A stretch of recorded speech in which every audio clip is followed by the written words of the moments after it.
今日は高潮についてお話しします。台風などの低気圧が通過すると、海面が急上昇する現象を指します。波の高さだけでなく、海面の水位も上昇し、海水のボリュームの違いから低地に浸水被害が広がります。高潮は波の一種ですが、周期が長いため海の水位が上昇します。高潮の発達には主に2つのメカニズムがあります。一つは大気圧の低下により海面が上昇する吸い上げ現象。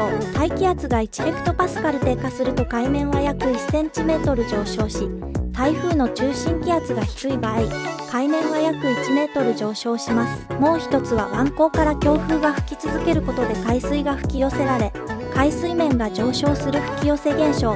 風速が速いほど、湾の長さが長いほど、水深が浅いほど高潮の水位上昇量が増します。高潮は海岸域での浸水被害を引き起こす重要な自然現象です。次回は土石流についてです。